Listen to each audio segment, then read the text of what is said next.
Hello, my name is Toua Xiong. I am the owner of HmongTown Marketplace. I am a former refugee from a refugee camp of Thailand to St. Paul, Minnesota in 1986. 39 years ago, we had to learn right here in St. Paul A, B, C, D, and E, learning the whole American system. To be acquainted to the American system took us quite a few years, and I got my bachelor's degree in business and a post-bachelor's degree of an accounting degree, and started working in porn at a bank. Then from there, I started a 27,000 square feet supermarket right at the corner of Dale. And after that, in 2004, I started this HmongTown Marketplace here.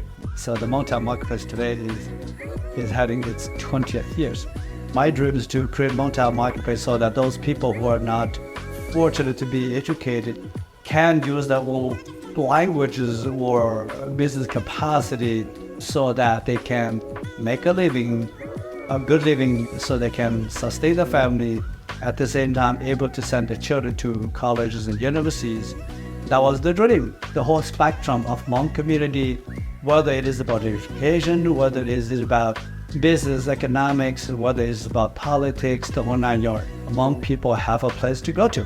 Hmong people have a place to be feeling belonging to. That was the dream. Well, of course, I am getting aged. I'm turning 60, and there's no way I can make that happen. However, it is better for me to pave the way, start digging the road, and hopefully when I am ready to say I am laying back, and hopefully the descendants of the children or the community will see enough of my passion, and they will continue the road on the hope that someday in the future, all Hmong children, Hmong families have a place called HmongTown, have a place to go to, whether it is for food, or grocery, for a car, for a bank, or for anything, for an office or anything. I am just hoping like that. That is why I created HmongTown today. HmongTown has over 200 spots, 5.65 acres, and we have been saturated. We have been renting these spaces to HmongTown, and it has become a very vibrant shopping hub for the Hmong community for the last 20 years. Now that we have acquired the former Sears property in the city of Maplewood, next to the Maplewood Mall, it is 3 sizes of current HmongTown.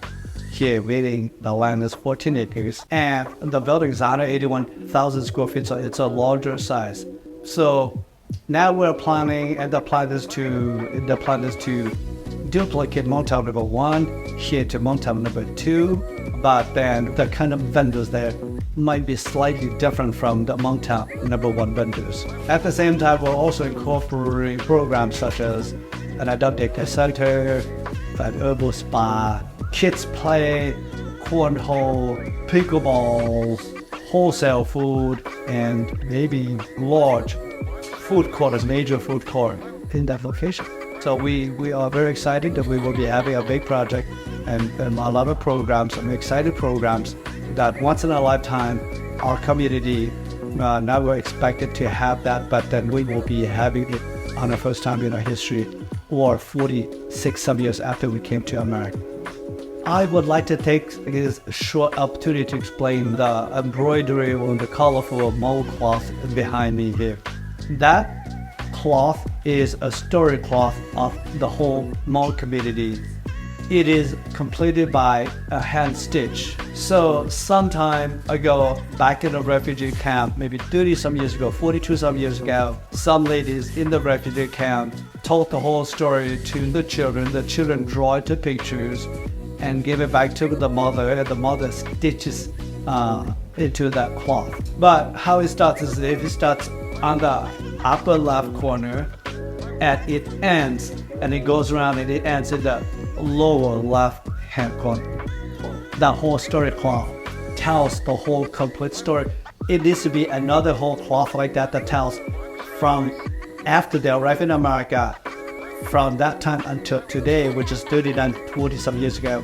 I do not know if there will be one lady or anybody who is going to be spending the time to stitch that kind of many characters. So that cloth is all about Hmong people's history from the 1800s, from China all the way to the refugees coming to America And the last flock of Hmong people coming to America is 1994 from the refugee camp. But the very, very last flock is from the temple, and that was in 2004, 2005. That's it. Thank you for listening to my story. It was quite long, but then I hope you find it interesting. And if you have any questions, feel free to reach me at the HmongTown Marketplace at 217 Como Avenue, St. Paul, Minnesota 55103, and I am in 7 days a week. Thank you so much.